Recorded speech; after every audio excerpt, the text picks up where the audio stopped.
Magandang araw po sa inyo Kuya Bari at sa mga masusugid ninyong mga tagapakinig. Tawagin niyo na lang po ako sa alias na Kaloy. Ang kwento ko pong ito ay matagal na rin namang naganap, subalit hanggang ngayon ay sariwa pa sa aking alaala.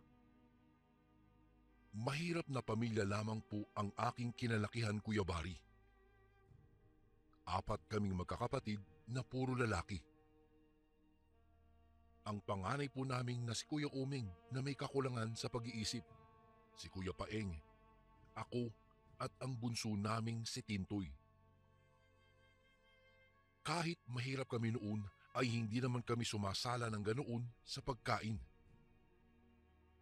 Hindi rin lang kaya ng kinikita ni tatay bilang manggagawa sa isang pagawaan ng inuming mula sa katas ng mangga ang mga luho. Ngunit kahit ganun pa man po ang sitwasyon, masasabi kong masaya naman po kami. Mahirap man kami noon, pakiramdam ko ay kontento kami sa kung ano ang mayroon kami. Ngunit nagbago po ang lahat sa amin nang matanggal sa trabaho si tatay. Kung kaya't natigil kami sa aming pag-aaral ni Kuya Paeng at tumutok sa paghahanap buhay. Ang lansangan na ang nagsilbi naming palaruan. Noong mga panahong iyon Kuya Bari, ay napasok na yata namin ni Kuya Paeng ang halos ang lahat ng pagkakakitaan. Mula sa pagtitinda po ng pandesal sa madaling araw, pagtitinda ng dyaryo, ice drop at balut hanggang sa paglalako ng mga kakanin. Hindi na po kasi sapat ang kita ni tatay na nagtsatsaga na rin sa pangangalakal para sa araw-araw na pangangailangan namin. Bebeng, ano kaya kung umuwi na lamang tayo sa lugar mo sa Tarlac? Hindi ba't may malit na lupa naman kayo dun? Kamo, minana mo yun sa mga magulang mo. Baka doon pwede tayo. Isang gabi ay naulinigan namin na sabi ni tatay sa aking ina habang nasa silid ang mga ito. Kami kasi Kuya Bari ay sa lapag sa sala natutulog.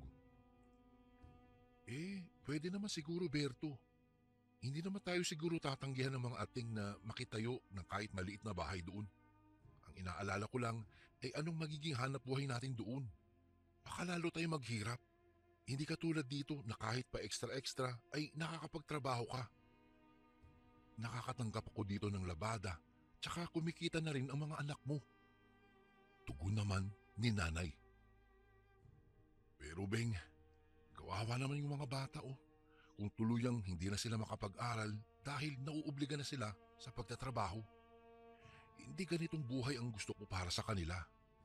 Kumikita tayo rito para makakain lang. Hindi pa nga sumasapat dahil sa dami ng gastusin. Tulad ng tubig, kuryente, pati itong maliit nating barong-barong nagbabayad tayo ng 500 piso kada buwan.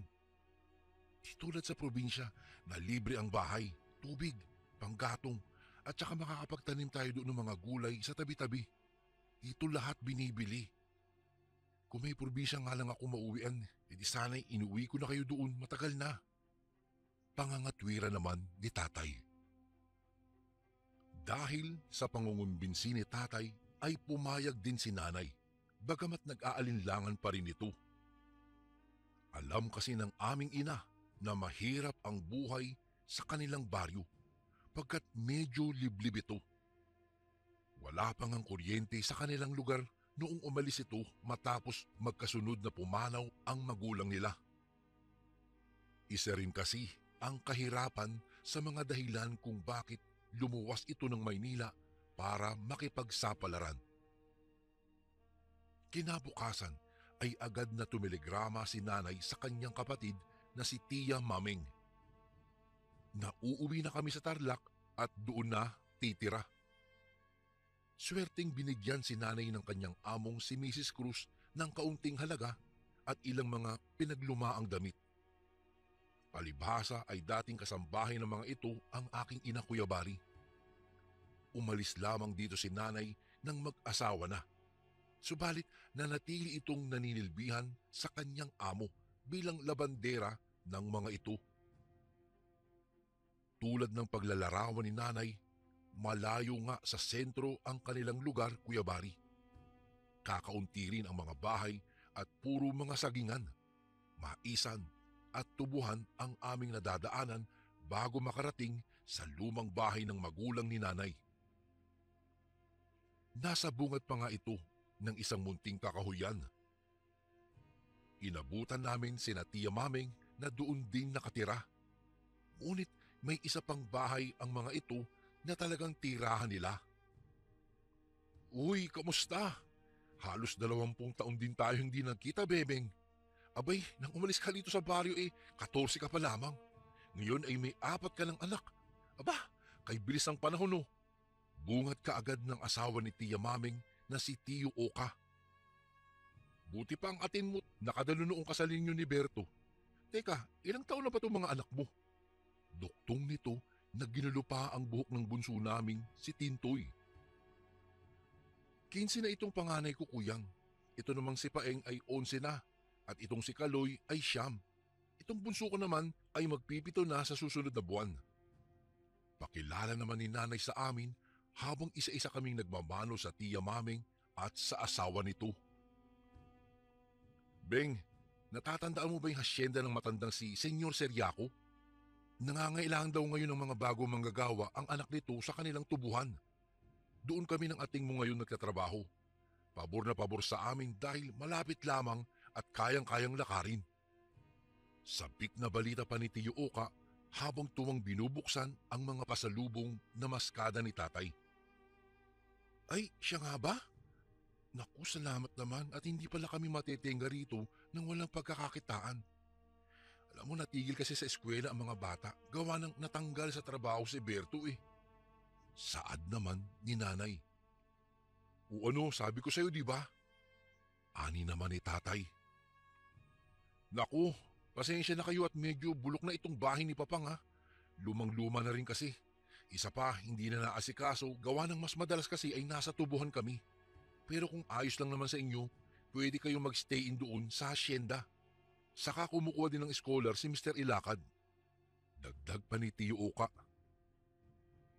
Sa sinabi nito ay nakita ko ang pagliliwanag ng mukha ni tatay. Naging interesado ito sa sinabi ni Tio Oka. Maging kami ni Kuya Paeng ay parang nabuhayan ng pag-asa na makapag-aral muli. Kinabukasan din ay sinamahang magtungo ni Tio Oka si tatay sa tanggapan ng anak ng yumaong Senyor Seriaco na si Mr. Ilakad para magpasa ng mga rekisitos at para sa ilang katanungan. Sa awa naman ng Diyos, natanggap naman kaagad si tatay at noon din ay pinalipat na kami ni Mr. Ilakad sa loob ng hasyenda. Halos 3 araw rin muna kaming nag-ayos ng aming bakuran. Pumayag din si Mr. Ilakad na lakihan ni tatay ang kubong ibinigay sa amin upang hindi naman kami maging masikip at magkaroon naman ng sapat na espasyo para daw sa aming lahat. Nagbigay pa nga ito ng mga punla ng pananim ng gulay. Kita ko po noon ang labis na tuwa sa mukha ng aking ama. Pakiwari ko ay iyon talaga ang buhay na pangarap niya. Payak at malapit sa kalikasan. Presko at malayo sa polusyon at ingay sa syudad. Mabilis naman kaming nasanay sa buhay probinsya, Kuya Bari. Nakabisado kaagad namin ang mga importanteng lugar doon tulad ng kakahuyan sa labas ng pataniman na maaaring makunan ng mga panggatong, mga halamang maaaring malutong ulam at mga prutas. Nakabisado na rin namin ang sapa at bukal kung saan maaaring maglaba at umigib ng inumin. Si tatay naman ay mabilis na natutunan ang kanyang trabaho at pasikot-sikot sa gapasan. Dahil maliksi at masipag, ay nakagiliwang kaagad ito ng kapatas ng mga manggagawa sa tubuhan na si Mang Ponso.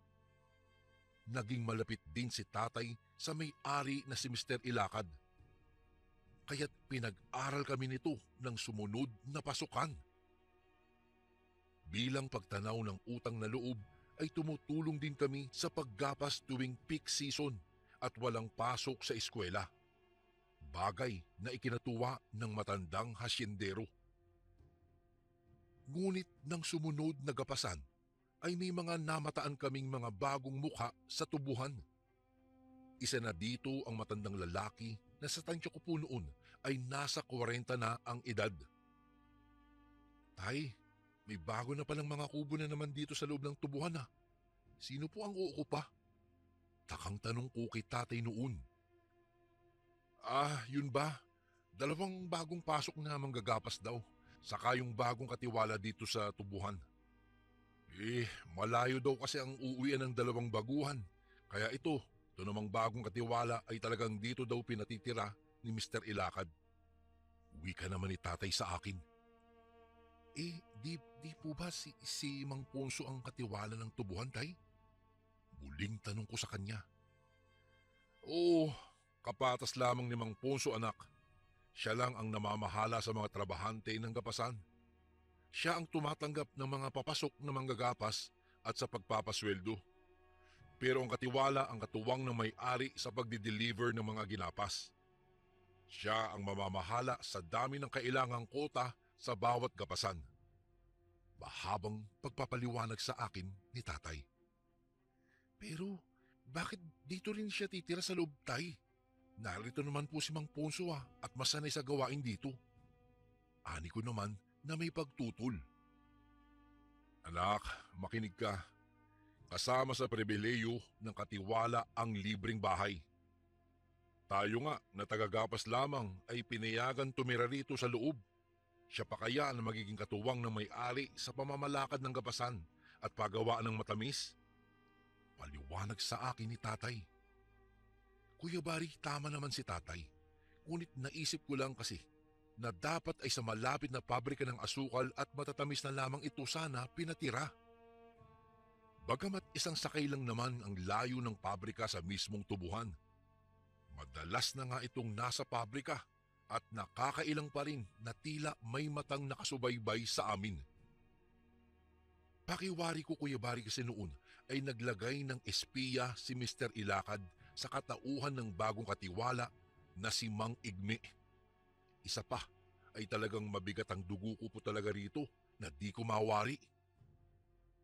Maging si Kuya Paeng at Tiyo Kaloy ay napapansin ko rin na ilag din sa bagong katiwala.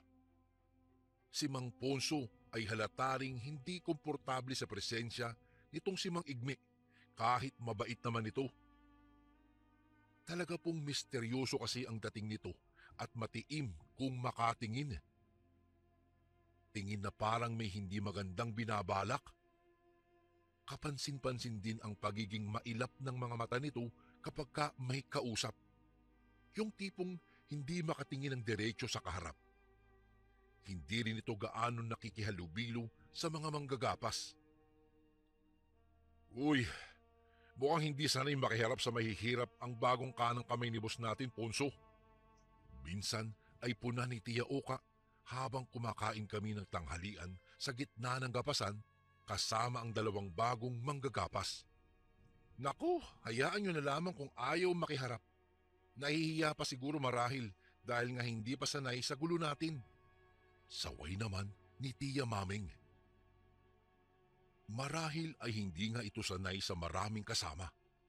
Ang pagkakaalam daw kasi ni Mang Ponso ay mag-isa lang ito sa buhay at wala ng pamilya.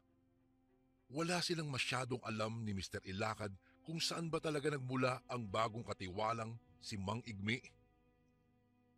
Dahil inirekomenda ito ng isang kaibigan ay hindi na ito hiningan pa ni Mr. Ilakad ng mga rekesitos. Tutal ay ang kakayahan nito umano at kasanayan sa kalakaran ng pamamahala ng pagdi-deliver at pagtansya ng kota ang mahalaga at hindi ang probinsyang pinanggalingan nito.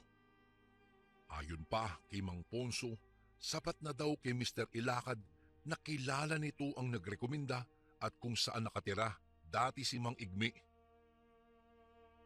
At hindi nga nagtagal, ang gapasan ng taon na iyon ang naging pinakamaraming magagandang ani at kita.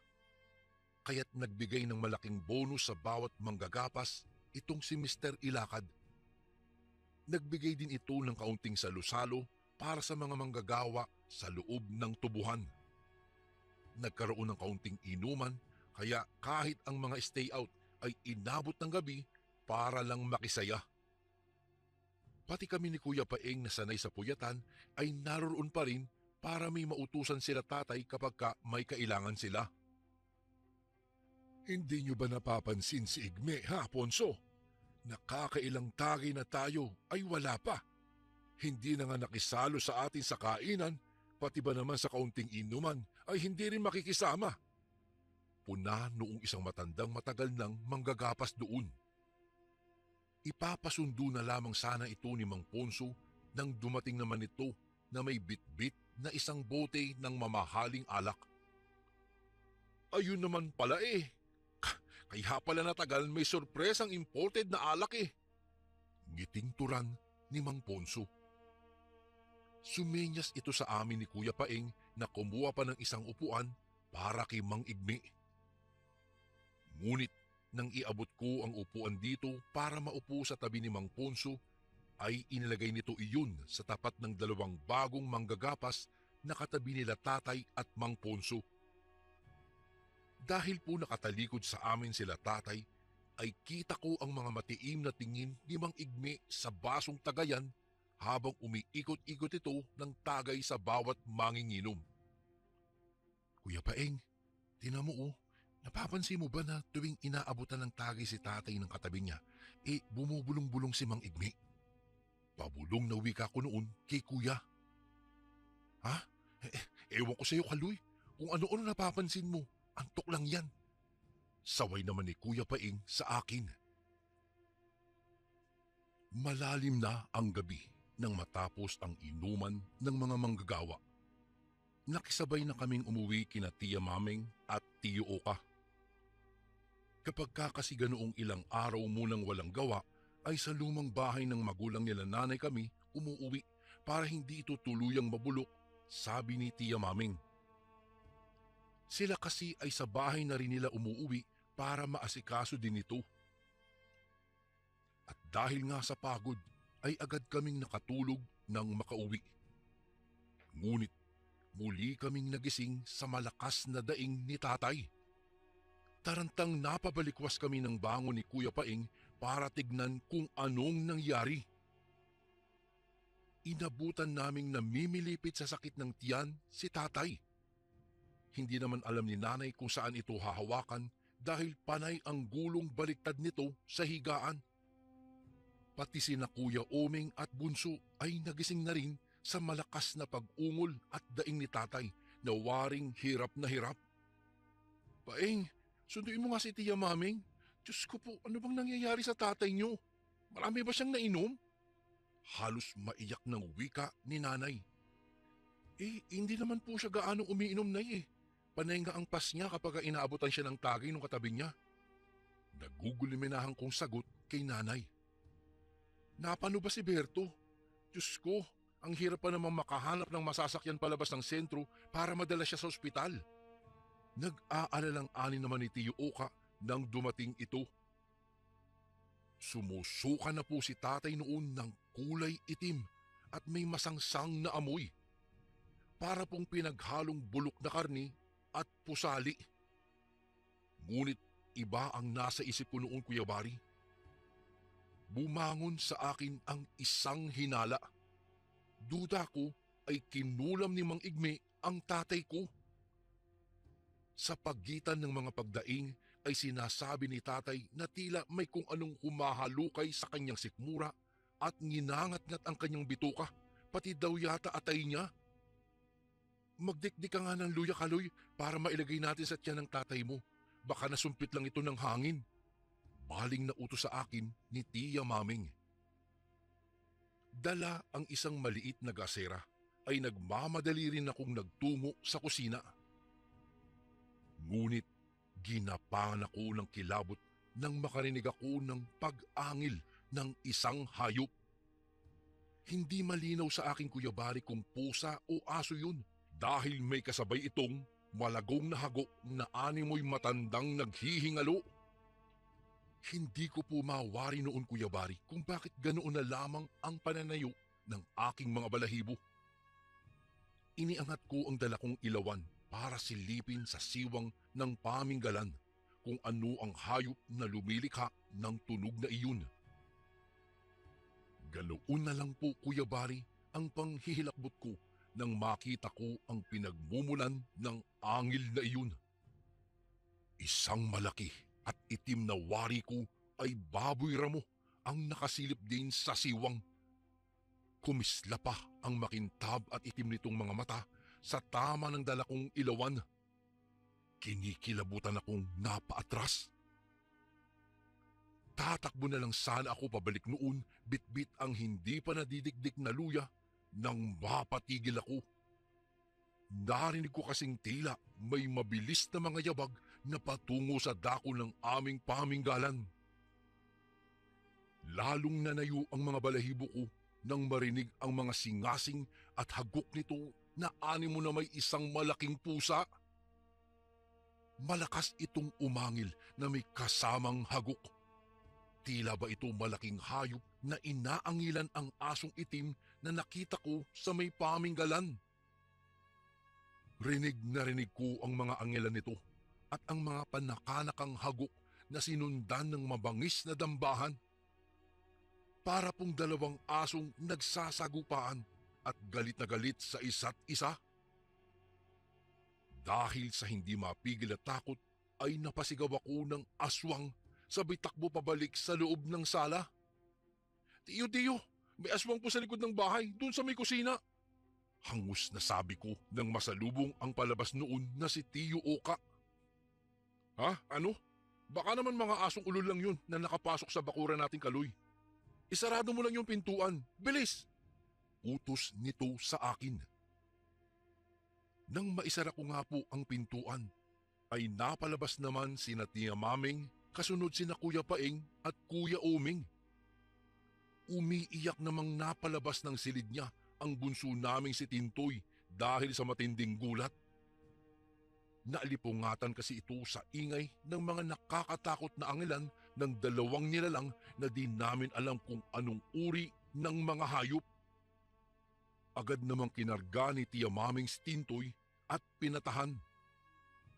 Ngunit sabay-sabay kaming napatakbo sa silid nila nanay nang marinig namin ang tili nito. Nakita naming nangangatog na si tatay habang patuloy na sumusuka ng malapot at masangsang na laway. Halos tumirik na rin ang mga mata nito sa tindi ng kanyang paghihirap. Tiyo Oka, dalhin na natin sa ospital si tatay. Parang awan niyo na po. Tulungan niyo po si tatay ko. Humahagulgul na pakiusap ni Kuya Paeng. Sandali lang. Dito lang kayo at titingnan ko kung hindi delikado sa labas. Baka kasi isa sa atin ang balingan ng mga asong ulol na iyon. Tugon naman ni Tiyo Oka sabay kuha ng itak sa kusina. Ngunit baka sa tinig nito ang pagtataka. Wala naman kasi kaming kapitbahay, Kuya Bari, sa lugar na iyon at isa pa ay walang baboy ramo sa kakahuyang malapit sa amin. Bit-bit ang itak at gaserang ilawan ay lumabas nga ito. Nagulat na lang kami nang makarinig kami ng iyak ng mga aso na mabilis na tumatakbong papalayo. Kasunod ang pagmumura ni Tiyo Oka. Mga demontres kayo! Dito pa kayo magbabakbakan sa bakuran ko. Tinamaan kayo ng mga lintik. Tunghayaw pa nito habang papasok ng bahay. Ano ang mga yun, kuya? Tanong naman ni nanay. Hindi ko alam. Hindi ko nga rin gaanong nakita. Parang mga hayop na nag-aaway eh. Yung isa ay parang asong itim na malaki. Yung isa naman ay parang di ko alam kung unggoy o ano. Binato ko na nga lang ng itak eh. Tinamaan ko sa may batok yung aso. Tugon naman ni Tiyo Oka habang inaalalayan ni nanay na magbihis si tatay para dalhin na nga sa ospital. Palabas na si Tiyo Oka para magtungo sa tubuhan upang hiramin ang isang kalabaw na gamit sa paghahakot ng ginapas na tubo nang makarinig kami ng boses ng tao sa labas. Oka, Berto, si Mang Igmenyo ito. Ani ng tinig. Naku, Mang Igme, Patungo na nga ako sa tubuhan para sana manghiram ng kalabaw na masasakyan palabas ng kalsada. Dadalhin namin sa ospital itong si Berto eh. Wika naman ni Tio Oka nang buksan nito ang pintuan. Parang nakakita itong bigla ng tagapagligtas. Dahil sa taranta namin ay wala nang nagtaka sa amin kung papaano nalaman ni Mang Igme ang bahay namin, gayong hindi pa ito kailanman nakakapunta roon. Nawala rin sa isipan namin kung ano ang pakay nito sa amin at bakit ito nagpunta roon. Ganun ba? Asa na si Berto? Tanong pa ni Mang Igme. Tuloy-tuloy itong pumasok sa loob ng bahay. Napasunod kami dito nang tunguhin nito ang silid nila nanay na waring kabisado kung nasaan si tatay. Lumapit ito sa aking ama at pinulsuhan ito na animoy isang ekspertong manggagamot. Muli, nakita ko ang pagbulong-bulong nito. Sandali, baka mapaano na naman si tatay ko dahil sa mga bulong-bulong nyo. Akala nyo hindi ko kayo nakikita kanina sa inuman na binubulungan mo ang bawat tagay ni tatay. Hindi ko napigil na wika ko noon, Kuya Bari. Natakot kasi ako na baka lalong lumala pa si tatay. Malakas kasi talaga ang hinala ko na kinulam nito ang tatay ko. Huwag kang mag-alala, iho. Mawawala ang sakit ng tiyan ng tatay mo kapag naisukan na niya ang kamandag ng aswang na nainom niya. Nakangiti nitong tugon sa akin sabay ihip sa bumbunan ni tatay. Nang gilalas kami nang biglang sumuka ng mga parang maliliit na bulate si tatay. Kulay itim po iyon, Kuya Bari, at nakakasulasok talaga ang amoy na may kasama pang dugo. Noong maisuka po iyon ni tatay ko, ay parang bigla itong nanlambot pero hindi naman po nawalan ng malay.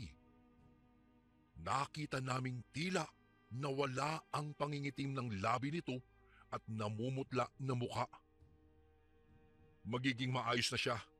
Sa susunod ay maging maingat kayo at alerto kapag kami kaharap sa inuman na hindi ninyo kilala. Wika ni Mang Igme. Manggagamot ba kayo? Pagtatakang tanong naman ni Tio Oka. Ako, hindi. May kaunti lang akong alam. Tugon ulit ni Mang Igme bago nagpaalam. Nakapagtataka talaga itong si Mang Igme. Ano kaya ang sadya rito? Saka paano niya nalaman ang bahay natin? Di pa rin makapaniwalang saad ni Tio Oka. Kinabukasan nga ay naging maayos na si tatay. Nagpunta kami ni tatay kasama si Tio Oka sa tubuhan para magpasalamat sa bagong katiwala na si Mang Igme. Habang nag-uusap sila ni tatay, ay nagpaalam kami ni Tio Oka na bibisita kay Mang Ponso. Nalaman namin mula sa matanda na umalis na ang dalawang manggagapas ng madaling araw daw na iyon. Nahiya raw ang mga ito dahil labis na nalasing. Ang ipinagtataka lamang ni Mang Ponso ay saan daw nakuha ng isa sa mga ito ang malalim na sugat sa may bandang batok na parang nasaksak ng matalim na itak. Bilas, mukhang ang dalawang bagong manggagapas ang dumali sa iyo. Duda ko, aswang daw ang mga iyon at balak ang aswangin kagabi. Grabe, lintik na mga yan. Totoo pala ang mga ganyan. Biruin mo, dalawa pa silang nakapasok sa gapasan. Nakasalamuha at nakainuman pa natin.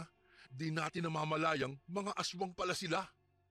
Saad naman ni Tio Oka na napapantastikuhan habang pauwi kami sa lumang bahay namin sa labas ng hasyenda.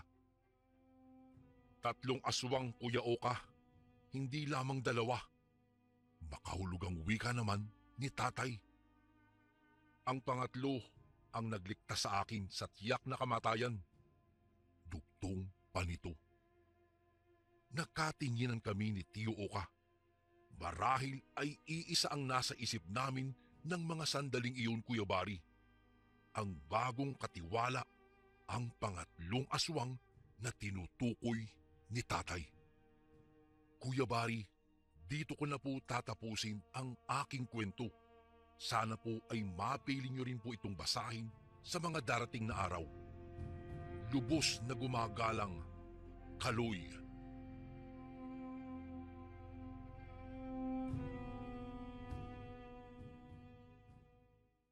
Magandang araw po sa inyo, Kuya Bari. Tawagin niyo na lang po ako sa pangalang Bento.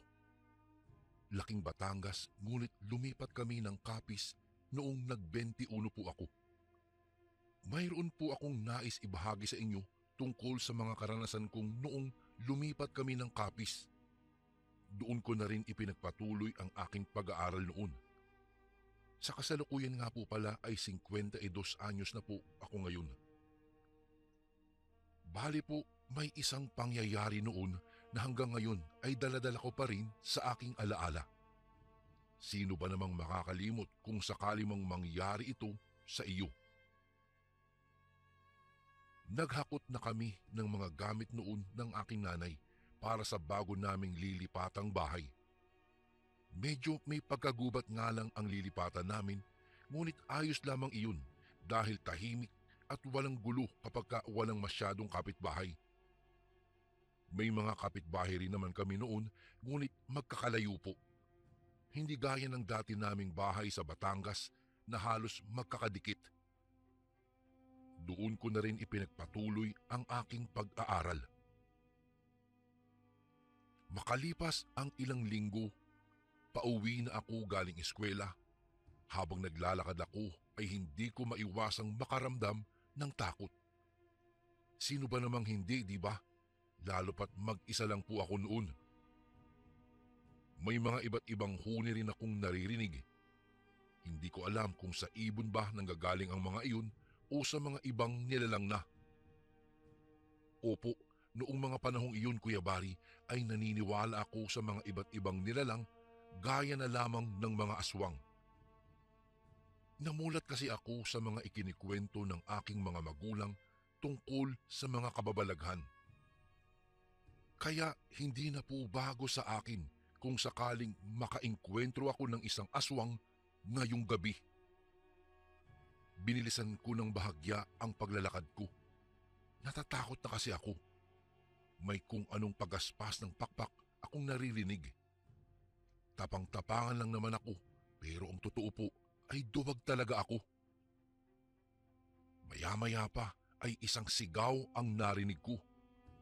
Kung hindi po ako nagkakamali, ay malapit lang po iyon sa kinaroroonan ko.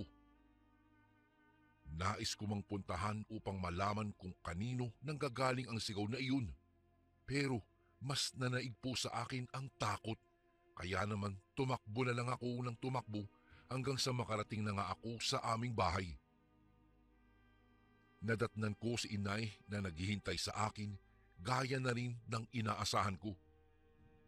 Ginabi ka na naman ng uwi at bakit naman humahangos ka? Para ka namang hinahabol ng aswang niyan. Natatawang salubong sa akin ni inay. Naku nay, muntikan nga ho eh. Babiro ko namang sagot sa kanya. O siya, tama na yan. Kumain ka na riyan at ako'y matutulog na. Hugasan mo na rin yan pagkatapos mo ha.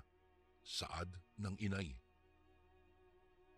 Nang matapos akong kumain, pumunta na rin ako sa aking silid. Hindi ako makatulog ng gabing iyon. Iniisip ko pa rin, Kuya Bari, ang nangyari kanina. Kanino ba nanggaling ang sigaw na iyon? Ano kayang nangyari sa kanya? Nadulas ba siya? Nahulog sa butas kaya siya napasigaw? Mga tanong sa aking isipan. Kinabukasan, pagpasok ko ng eskwelahan ay sinalubong agad ako ng aking mga kaibigan. Bali po 3 sila, sina Ting, Bokyo at Dena. Babae si Dena, may pagkaasa lalaki nga lang.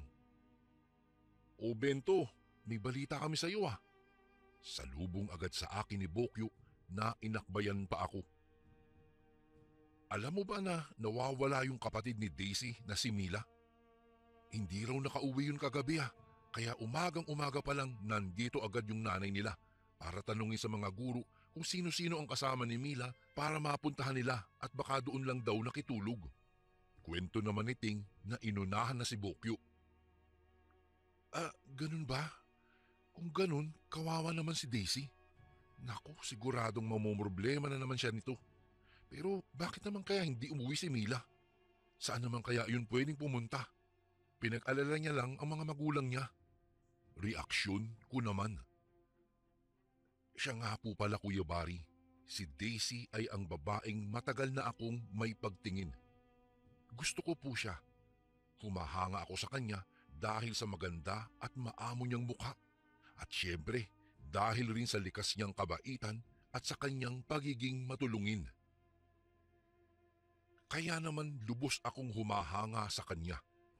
Ngunit ang paghanga kong iyon ay hindi ko magawang ipagtapat.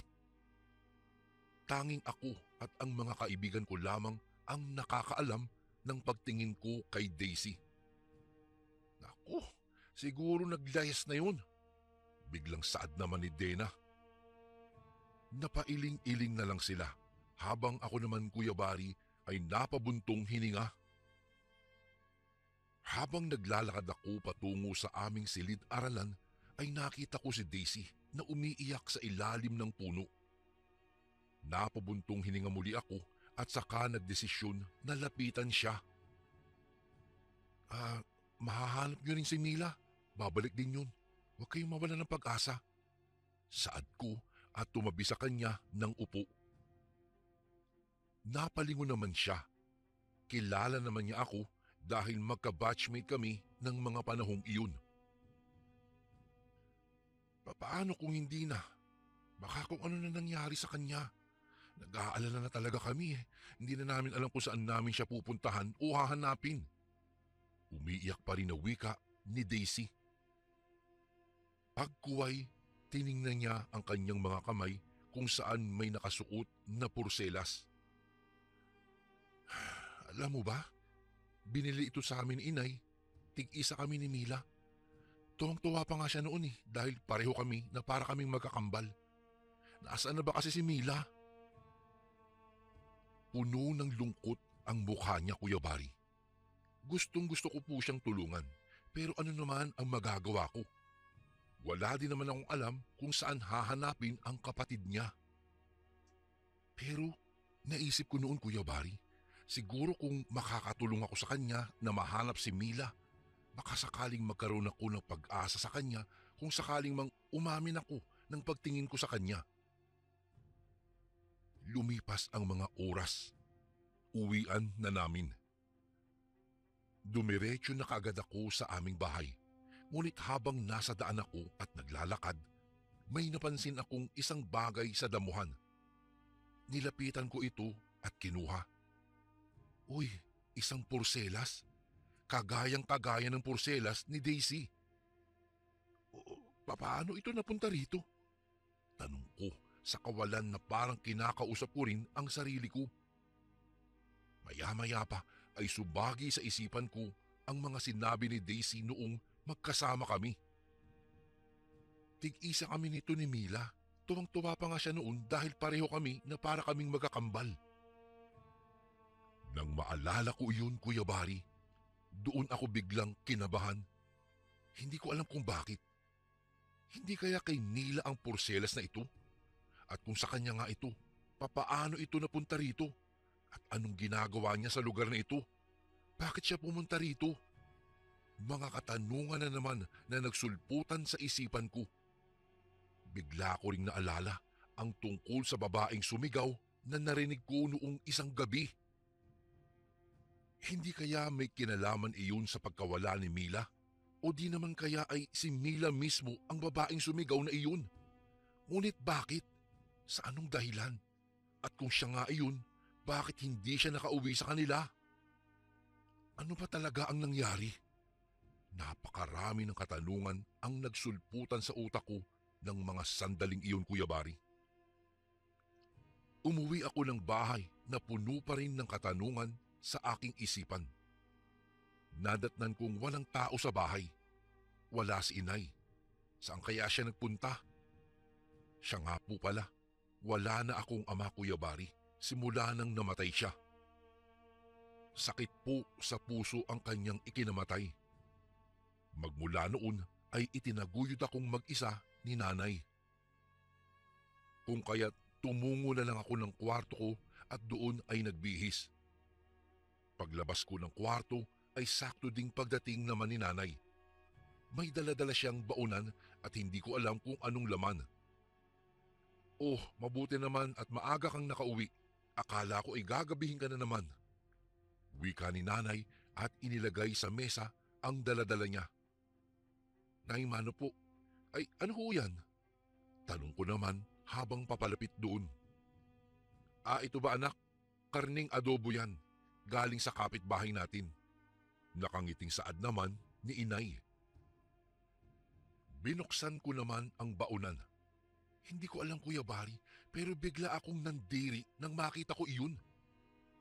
Paborito ko po ang adobo. Ngunit sa pagkakataong iyon ay tila hindi ko kayang tignan iyon ng matagal. Nay, bakit niyo po tinanggap yan? At sinong kapitbahay po ang nagbigay niyan sa inyo? Kunot noong wika ko sa kanya. Ah, ito ba? Galing yan dun sa mag-asawang kapitbahay natin. At saka hindi pa paborito mo ang adobo?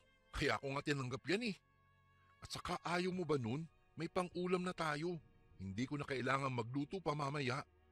O siya, diyan ka na nga at ako'y may gagawin pa.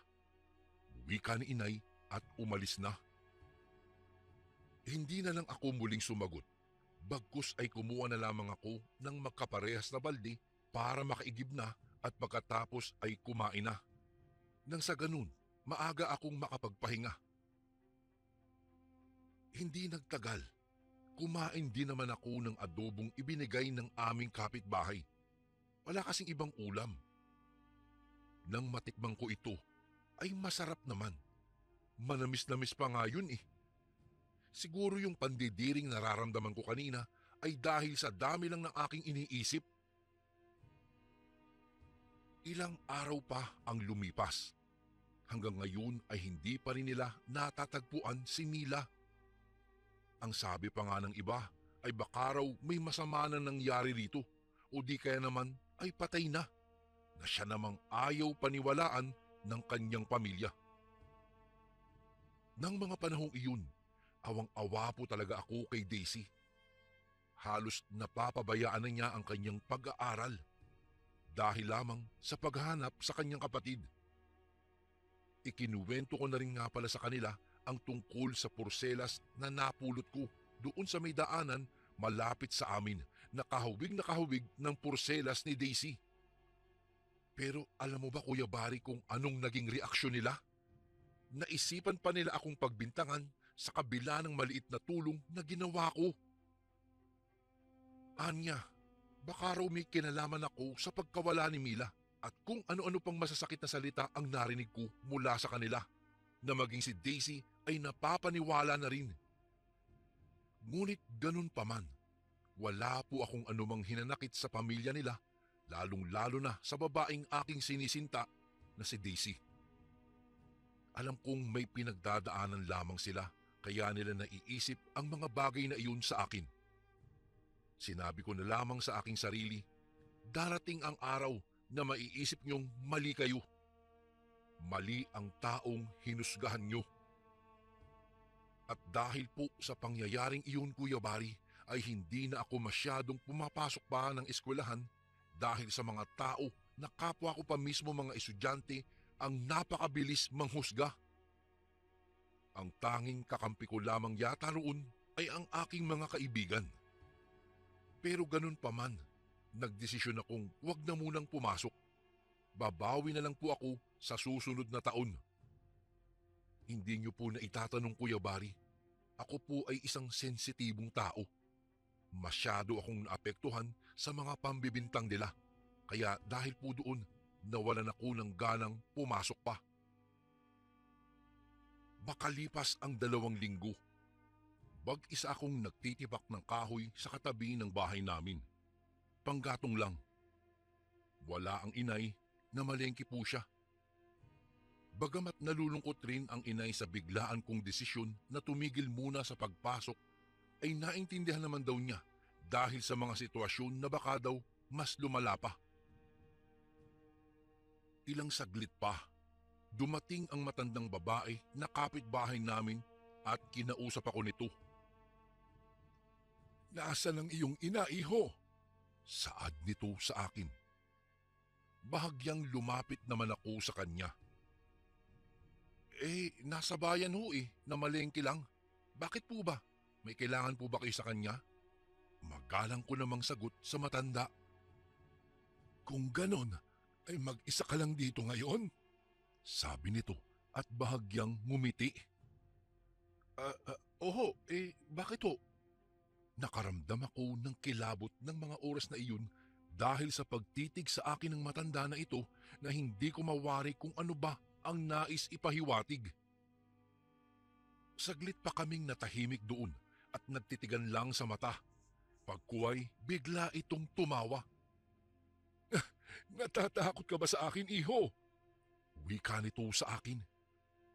Hindi ko naman alam, Kuya Bari, kung ano ang isasagot. Natatakot ako na parang hindi ko maintindihan. Hindi naman gaano katandaan ang matanda. Siguro po kung tatantyahin ko ay nasa siguro 55 anyos hanggang 70 ito. Ho, bakit naman ho ako matatakot sa inyo? Natatawang saad ko. Wala, huwag mo nang intindihin iyon. Siya nga pala, pagdating ng inay mo ay papuntahin mo siya roon sa bahay ha. At ako ay may ibibigay lamang. Pang-ulam ninyo mamaya. Wika nito. Tumango na lang ako, Kuya Bari. Pagkuway, umalis na ito. Napaisip ako. Adobo na naman kaya ang ibibigay nun? Nakakapagtaka lang, bakit kaya parang hindi sila nauubusan ng karne? Saan sila kumukuha nun? Madalang ko lang naman silang makitang lumabas para mamalengke. Kinagabihan, ayon sa inaasahan ko ay nagbigay nga ito ng pang-ulam. Tinanggap naman namin bilang pakikisama na rin. Kinabukasan, inutusan ako ng nanay ko na ihatid sa kapitbahay namin yung mangkok na pinaglagyan ng ulam na ibinigay kagabi. May ginagawa pa kasi ang inay kaya ako muna ang pinaghatid niya. Dati kasi ay siya ang naghahatid nito doon. Pagkarating ko roon, agad akong tumawag at nagtaupo. Ngunit walang sumasagot. Nakailang ulit pa ako sa pagtawag ko, ngunit wala talagang tumutugon. Medyo naiinis na nga ako Wala lang sigurong tao. Ngunit nasipat kong parang bukas ang pintuan nila, kaya't sinubukan kong buksan ito. Bahala na. Wala naman akong ibang gagawin. Isasauli ko lang naman ang mangkok nila. Pagpasok ko ay muli akong nagtao-tao po. Ngunit hindi ko po maintindihan. Parang masangsang ang loob ng bahay nila. Hindi ko mawari kung anong klaseng amoy iyon. Paano nila natitiis ang ganoong amoy sa bahay nila? Mas mabaho pa kaysa sa kulungan ng baboy.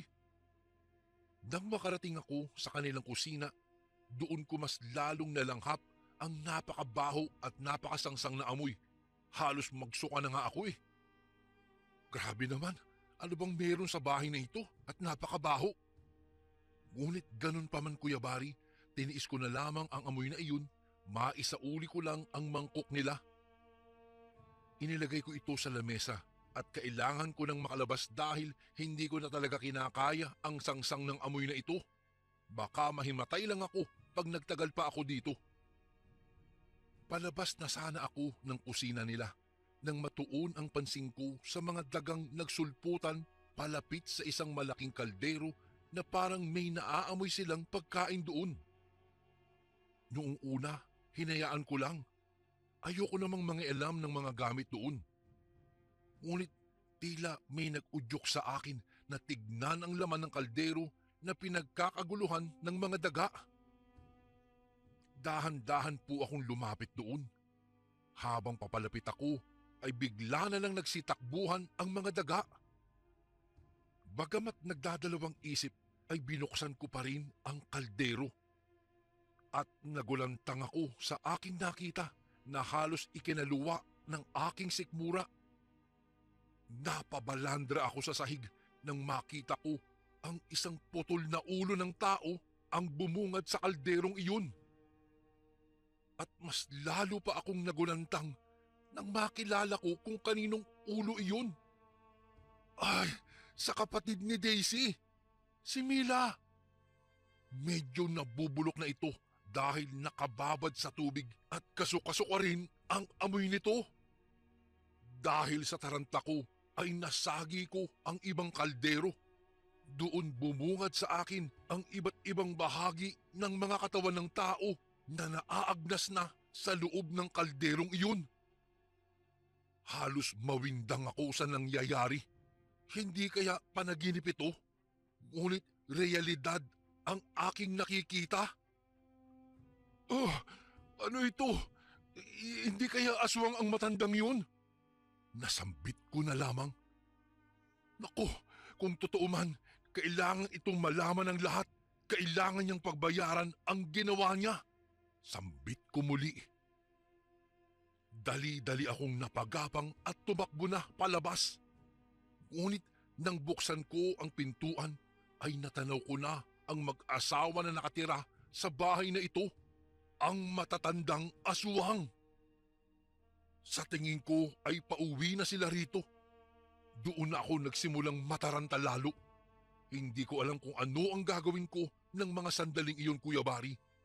Hindi naman ako pwedeng lumabas ng pintuan dahil tiyak na makikita nila ako. At baka ako pa ang sunod nilang biktimahin dahil sa mga natuklasan ko sa bahay nila. Noong mga oras na iyon ay tarantang-taranta na talaga ako. Hindi ko alam kung anong gagawin at kung saan ako pupunta o magtatago. Hanggang sa makakita ako ng pwedeng pagtaguan. Dali-dali akong pumunta roon at nagtago. Ilang sandali pa, nakapasok na sila na may daladalang sako. Hindi ko alam kung anong laman nun, ngunit mayroon iyong mabahong amoy na naman.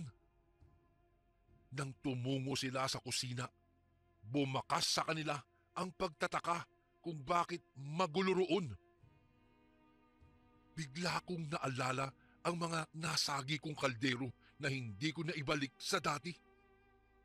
Medyo may kalayuan ang pinagtataguan ko sa kusina, ngunit rinig ko pa rin ang pinag-uusapan nila at kung ano ang ginagawa nila.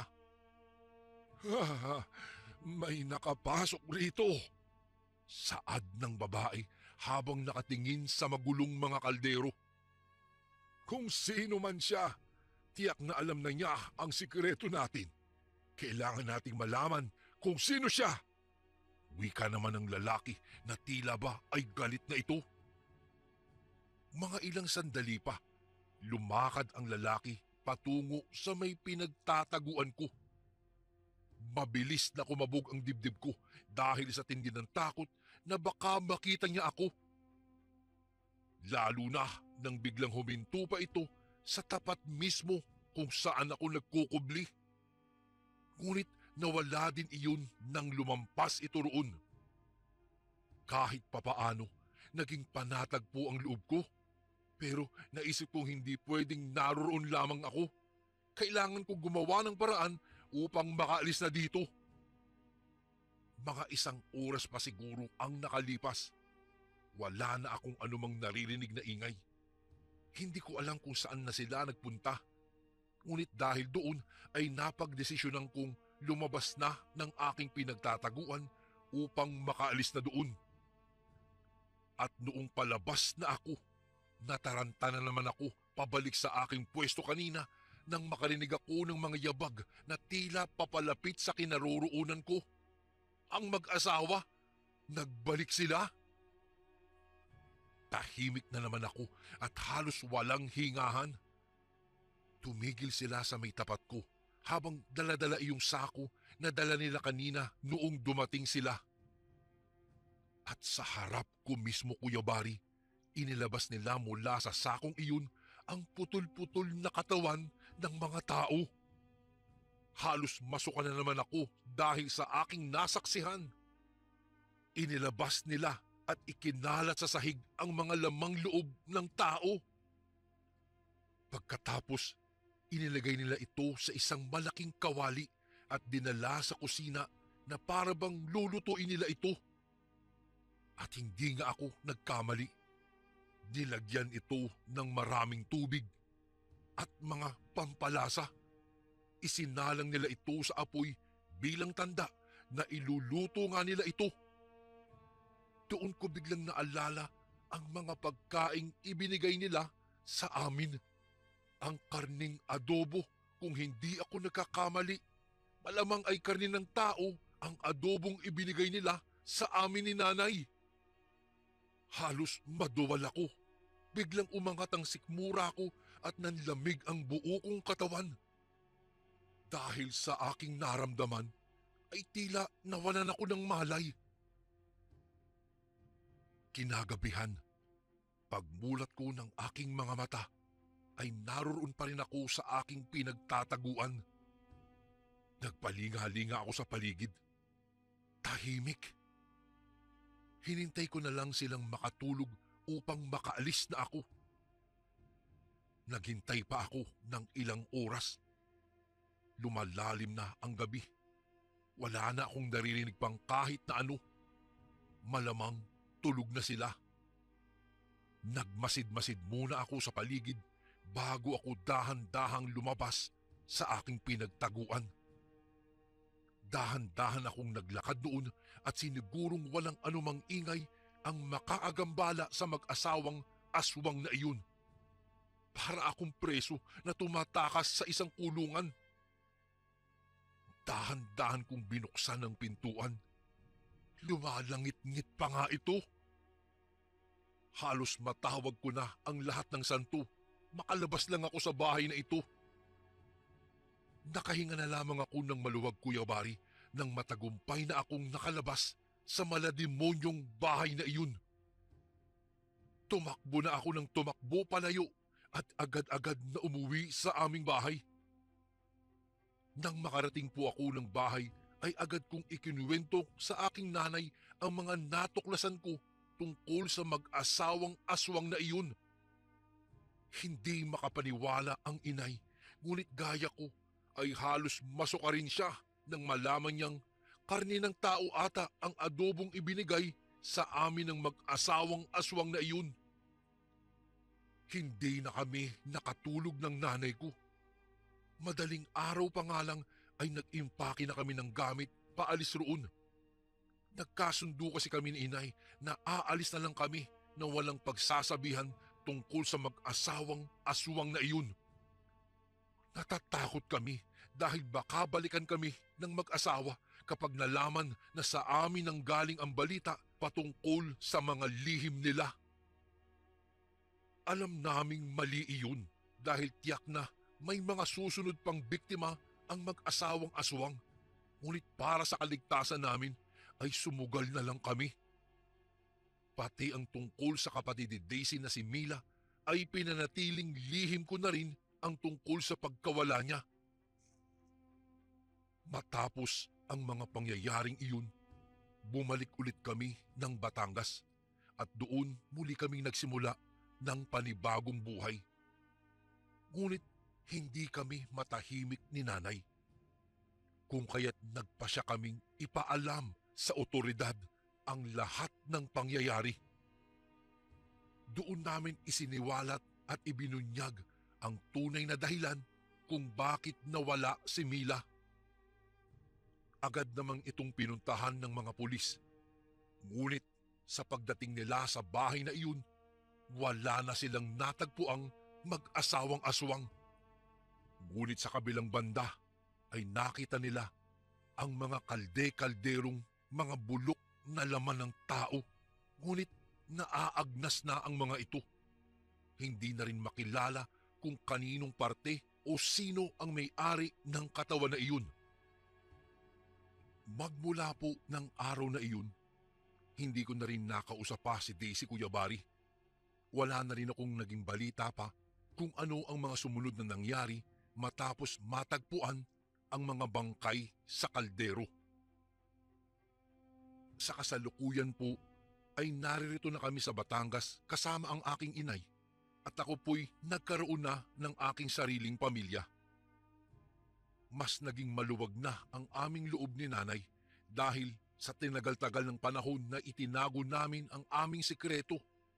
ay nagkaroon pa rin kami ng lakas ng loob para ibunyag ang lahat. Ngunit nag-alala pa rin kami ng aking inay. Sa kadahilanang nakakain nga ba kami ng karne ng tao? Naku, si Mila kaya ang nakain namin? Yan pa rin ang bumabagabag sa aking isipan, Kuya Bari. Sana naman ay dumating din ang pagkakataon na malimutan ko na ang trahedyang ito. Isang pangyayari po sa aming buhay ni nanay na nagbigay sa amin ng isang malaking aral. Hindi pala dapat basta-basta magtiwala sa mga kapitbahay mo. Lalong-lalo na ang pagtanggap ng mga ulam mula sa mga kapitbahay na hindi mo gaano kakilala. Isang pangyayari sa aming buhay dahil lamang sa ibinigay na adobo ng aming kapitbahay na mga aswang. Hanggang dito na lang po ang aking kwento, Kuya Bari, at sana po'y kapulutan po ng aral ito ng mga kasundong nakikinig ngayon. More power po and God bless po sa inyong lahat. Lubos na gumagalang, Bento. And again, maraming salamat po mga kasundo. Don't forget to subscribe and i-click nyo lang po yung bell na button para updated po kayo sa mga upcoming videos namin na paparating. Maraming salamat po ulit. God bless and ingat po lagi dyan. Ito po si Kuya Bari at ako ang sundo.